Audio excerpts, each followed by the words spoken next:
राजकुमारी आराध्या अपने पिता की इकलौती संतान थी। वह इतनी सुंदर थी कि इसकी सुंदरता के चर्चे अन्य राज्यों में भी थे। उसमें सौंदर्य के साथ साथ सदाचार, प्रतिभा आदि और भी सद्गुण थे। परंतु सब सद्गुणों तथा पिता के स्नेह ने उसे अभिमानी बना दिया। उसका अहंकार इतना बढ़ गया था कि वह किसी दूसरे को अपने सामने कुछ समझती ही नहीं थी। अनेक राजकुमारों ने उससे विवाह करना चाहा, किंतु किसी को वह अपने योग्य माने तब तो। राजकुमारी की अवस्था दिनों दिन बढ़ती जा रही थी। महाराज विक्रम सिंह को लोक निंदा का भय था।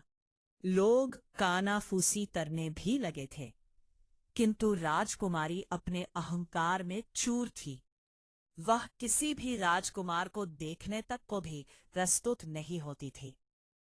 अंत में महाराज ने पड़ोस के युवक राजा विराज के साथ एक योजना बनाई और घोषणा कर दी कि राजकुमारी के आगामी जन्मदिन पर प्रातःकाल जो पुरुष नगर द्वार में पहले प्रवेश करेगा, उसके साथ राजकुमारी का विवाह कर दिया जाएगा, फिर वह कोई भी हो। राजकुमारी का जन्मदिन का दिन आ गया। प्रातःकाल नगर द्वार में सबसे पहले आने वाले पुरुष को राजसेवक पकड़ लाए।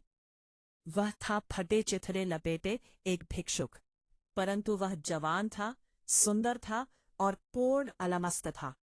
उसके मुख पर एक अलग ही तेज नजर आ रहा था। महाराज ने राजपुरोहित को बुलवाया और बिना किसी धूमधाम के भिक्षुक के साथ राजकन्या का विवाह कर दिया। राजकुमारी चिल्लाई और रोते रोते उसने अपने सुंदर नेत्र लाल बना लिए। किंतु आज उसके पिता निष्ठुर बन गए थे। उन्होंने पुत्री के रोने चिल्लाने पर ध्यान ही नहीं दिया। भिक्षुक को केवल 5 स्वर्ण मुद्रा देकर उन्होंने कहा, तू अपनी पत्नी को लेकर मेरे राज्य से शीघ्र निकल जा, और याद रखना, यदि फिर तू या तेरी पत्नी मेरे राज्य में आए तो प्राण दंड दिया जाएगा। चलो आराध्या। भिक्षुक ने राजकन्या को पकड़ा और चल पड़ा। रोती बिलखती राजकुमारी उसके साथ जाने को विवश थी, परंतु वो ज्यों का त्यों प्रसन्न था। वो पत्नी के रोने पर ध्यान दिए बिना गीत गाता चल रहा था। राजकन्या को पैदल ही पिता के राज्य से बाहर जाना पड़ा। भिखारी उससे मधुर भाषा में बोलता, उसे प्रसन्न करने का प्रयत्न करता। पर्याप्त दूर जाने पर जंगल में नदी किनारे एक फूस की झोपड़ी में दोनों पहुंचे। इस यात्रा के दौरान आराध्या को पहली बार जंगल की कठिनाइयों का सामना करना पड़ा। उन्हें एक जंगली हिरन से अचानक सामना हुआ, जो उनकी ओर दौड़ आया। भिक्षुक ने चतुराई से एक डाल उठाकर उसे भगाया, जिससे आराध्या को उसकी साहसिकता का पहला एहसास हुआ। भिक्षुक ने कहा, अब यही तुम्हारा घर है। तुम्हें स्वयं अब जंगल के पत्ते और लकड़ियां लानी पड़ेगी। कंदमूल जो कुछ मिलेगा उसे उबाल कर खाना पड़ेगा। पास के गांव में लकड़ियां बेचने जाना होगा। मैं भी जितना बन सकेगा तुम्हारी सहायता करूंगा। राजकन्या के लिए यह जीवन बहुत दुखद था, किंतु व्यवस्था सब करा लेती है। उसे एक ही सुख था कि भिखारी उसके साथ बहुत प्रेमपूर्ण व्यवहार करता था। कुछ दिन ऐसे ही बीत गए। इस दौरान आराध्या ने पहली बार खुद लकड़ियां इकट्ठा की, लेकिन बारिश में भीगकर ठंड लग गई। भिक्षुक ने जड़ी बूटियों से उसका इलाज किया, जिससे उसका उसके प्रति विश्वास बढ़ा। फिर एक दिन भिखारी ने झोपड़ी छोड़ दी और आराध्या को लेकर वह एक गांव में आया। वहां वे दोनों एक खंडहर जैसे घर में रहने लगे।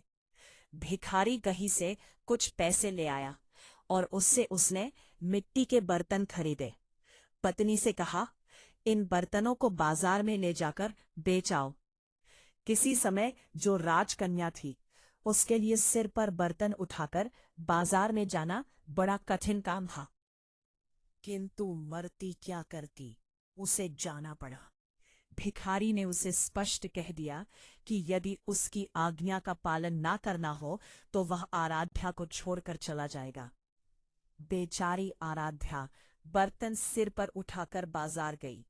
उसे बर्तन बेचना तो आता नहीं था, दूसरों से नम्र व्यवहार करना भी नहीं आता था। बाजार में बर्तन रखकर वह उनके पास खड़ी रही, क्योंकि जमीन पर बैठना उसे बहुत बुरा लग रहा था। उसे कुछ ही देर वहां खड़े हुए हुई थी कि एक घुड़सवार युवक बाजार में आया। उसने आराध्या से बर्तनों के दाम पूछे।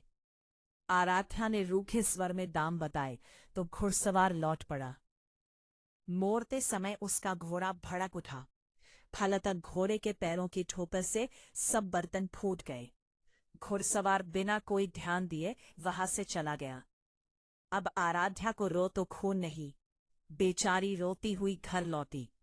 भिखारी आते ही क्रोधित होगा, यह बात सोच सोच कर उसके प्राण सूखे जा रहे थे।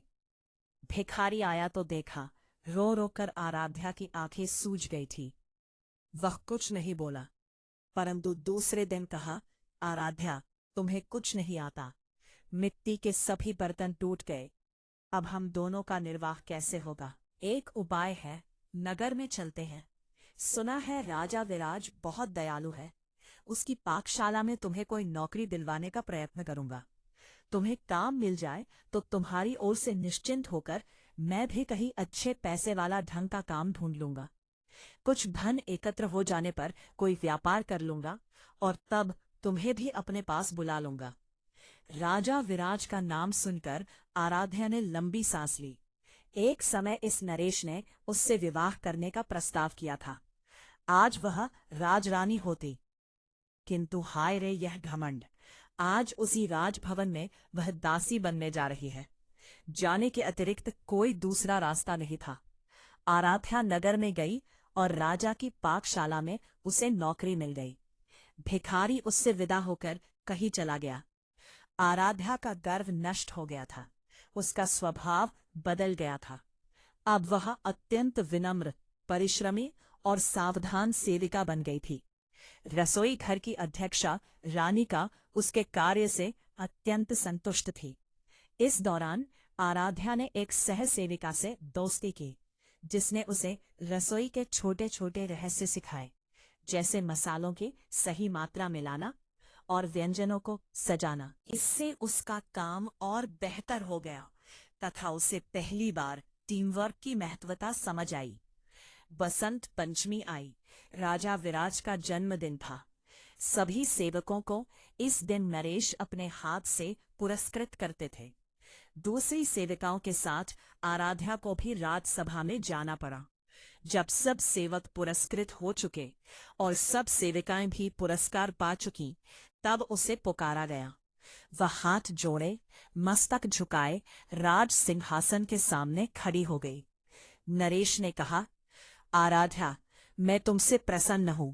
तुम्हें तो मैं अपनी रानी बनाना चाहता हूं। आराध्या चौंक पड़ी। महाराज, आपको ऐसी अधर्मपूर्ण बात नहीं करनी चाहिए। मैं परस्त्री हूं। क्या हुआ जो मेरा पति भिक्षुक है? मेरा तो वही सर्वस्व है। उसे छोड़कर मैं दूसरे किसी की सोच भी नहीं सकती। वही मेरा स्वामी है। आपकी मुझ पर बहुत कृपा है, तो इतना अनुग्रह करें कि मेरे पति का पता लगवाकर उसे बुला दें। मैं पाकशाला में सेवा करके प्रसन्न हूं। महाराज विराज चले गए और थोड़ी देर में वह भिखारी राजमहल से निकला। आराध्या उसे देखते ही दौड़कर उसके पैरों पर गिर पड़ी। भिखारी मुस्कुराया और बोला, आराध्या, मुझे ध्यान से देखो तो तुम्हें मुझ में और विराज में कुछ सादृश्य नहीं मिलता। भेद खुल चुका था।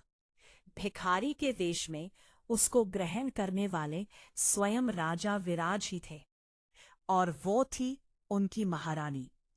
राजा ने कहा, आराध्या, क्षमा करना। तुम्हारे अभिमान की मुझे कोई दूसरी औषधि मिली ही नहीं, इसलिए तुम्हारे पिता के साथ मिलकर मुझे यह रास्ता अपनाना पड़ा। निष्कर्ष: जीवन में अभिमान और घमंड का कोई स्थान नहीं है। कठिन परिस्थितियां हमारे अहंकार को मिटाने और हमें विनम्र बनाने के लिए आती है। जीवन की सच्ची समझ कठिनाइयों से ही मिलती है। और सच्चे प्रेम और समर्पण के बिना जीवन में वास्तविक खुशी और संतोष संभव नहीं है। इसके साथ ही कहानी यह भी बताती है कि परिस्थितियां चाहे जितनी भी कठिन क्यों न हो, सच्चा प्रेम, सहनशीलता और विवेक ही जीवन को सही दिशा में आगे बढ़ाते हैं।